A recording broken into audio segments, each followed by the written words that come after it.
Redmi vient d'officialiser ses nouveaux téléphones entrée de gamme. Redmi étant la marque d'entrée de gamme de chez Xiaomi, on décrypte tout ça ensemble aujourd'hui. Bonjour et bienvenue sur Maxilux, j'espère que vous allez bien. Personnellement, ça va nickel.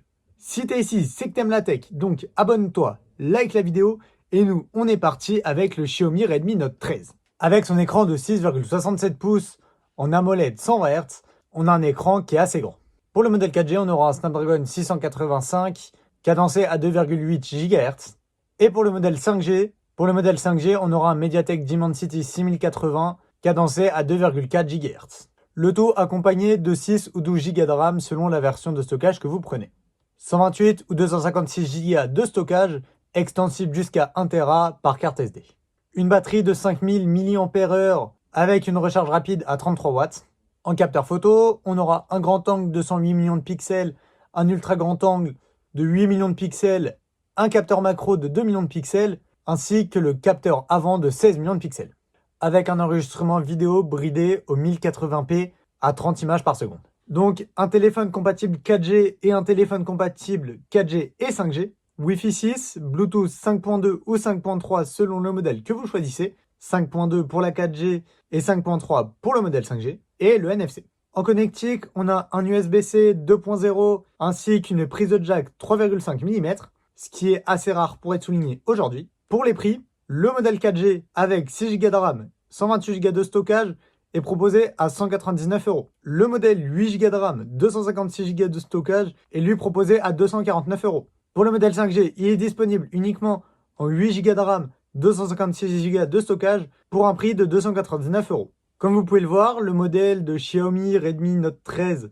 en 4G a un dos très plat avec seulement les 3 capteurs photo, donc le grand angle, l'ultra grand angle et le capteur macro, ainsi que le flash. Il est écrit 108 millions de pixels et Redmi au dos, d'une manière très sobre. Au niveau de l'écran, on y retrouvera un léger menton en dessous, ce qui est normal. Pour un téléphone entrée de gamme, ça me semble pas choquant. Par contre, en haut, la caméra n'est pas rattachée au châssis, laissant juste un petit poinçon. Le modèle 5G, quant à lui, a un bump au niveau des caméras. On peut toujours y lire 108 millions de pixels et Redmi ce coup-ci inscrit en bas du téléphone avec le petit encadré 5G. Au niveau des boutons, on y retrouvera sur la même tranche le bouton Power, le bouton Volume. Passons à présent au Xiaomi Redmi 13 Pro. Toujours avec son écran de 6,77 pouces en AMOLED 120 Hz. En processeur, pour le modèle 4G, on a un processeur MediaTek Helio G99 Ultra cadencé à 2,2 GHz. Pour le modèle 5G, on a un Snapdragon 7S Gen 2 cadencé ce coup-ci à 2,4 GHz. Ces modèles sont équipés de 8 ou 12 Go de RAM selon le stockage choisi. Une batterie de 5100 mAh avec une recharge rapide ce coup-ci de 67 watts. Encore une fois, comme vous l'aurez compris, il y a un modèle 4G ainsi qu'un modèle 5G. Toujours équipé du Wi-Fi 6, du Bluetooth 5.2 ou 5.3 selon le modèle choisi, ainsi que du NFC. Les mêmes connectiques sont disponibles sur ce smartphone, à savoir l'USB-C 2.0 et une prise de jack 3,5 mm.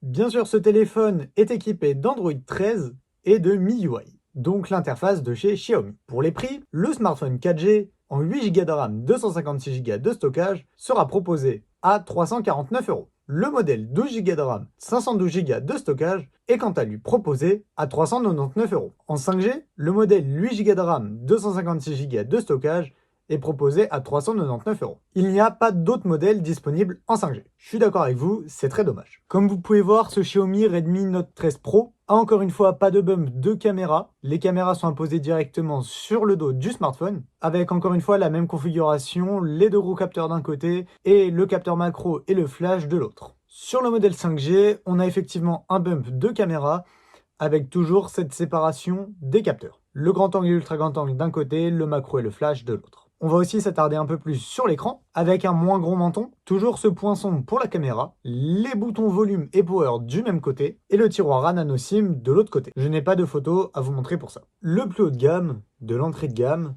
de chez Xiaomi. Le Xiaomi Redmi Note 13 Pro Plus. Toujours un écran de 6,67 pouces en 120 Hz AMOLED. Ce coup-ci, on y retrouve en processeur un MediaTek Dimensity 7200, cadencé à 2,8 GHz et boosté par 12 ou 16 Go de RAM. 256 ou 512 Go de stockage, une batterie de 5000 mAh avec une recharge à 120 watts, ce qui commence à pousser très sérieusement, Au niveau des capteurs photo, un grand angle de 200 millions de pixels, un ultra grand angle de 8 millions de pixels et un objectif macro à 2 millions de pixels. Compatible 4G et 5G, ce coup-ci en un seul modèle, Wi-Fi 6, Bluetooth 5.3 et NFC pour les différentes tâches sur Android que je ne connais pas. Un USB-C 2.0 comme sur tout le reste de la gamme, et ce coup-ci sans prise jack. Toujours avec Android 13 et MIUI intégré au téléphone. Pour les prix, 8 Go de RAM avec 256 Go de stockage pour 469 € et 2 Go de RAM, 512 Go de stockage pour 499 €. Ça reste abordable, mais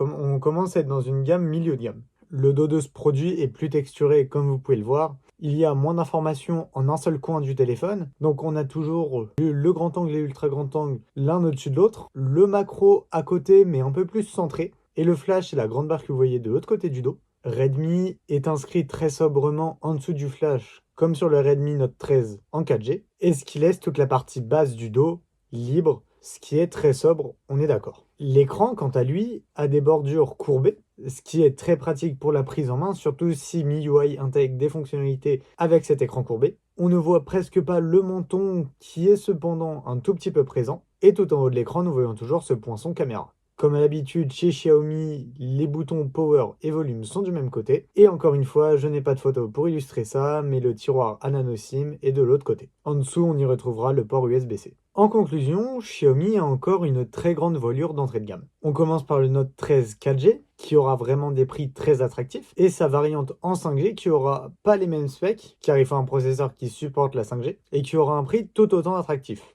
Bien qu'un peu plus cher, je vous l'accorde. Les Note 13 Pro vont pas s'adresser à une clientèle professionnelle, qu'on soit bien d'accord là-dessus. C'est juste une dénomination pour situer un peu le fait qu'il soit plus haut en gamme. En revanche, le Pro Plus, lui, va plus s'orienter sur un segment milieu de gamme. Il va plus aller chatouiller les narines de l'iPhone SE, tout ça dans un but d'avoir vraiment une belle gamme de Xiaomi Redmi Note. Donc cette gamme, personnellement, je la valide. Et comme il y a quelques années, on avait parlé des Xiaomi Redmi Note 11, bah là, ils ont réduit un peu la voilure, mais pas de beaucoup non plus. Il va être temps de se dire au revoir, mais on se retrouve demain matin pour parler des nouveaux S24 qui viennent d'être présentés à l'heure où je tourne cette partie de la vidéo. Donc on se retrouve ce vendredi 19 janvier à 9h30 sur Maxilux. D'ici là, passe une bonne journée, et si t'es encore là, abonne-toi et like la vidéo. Ciao, bye bye.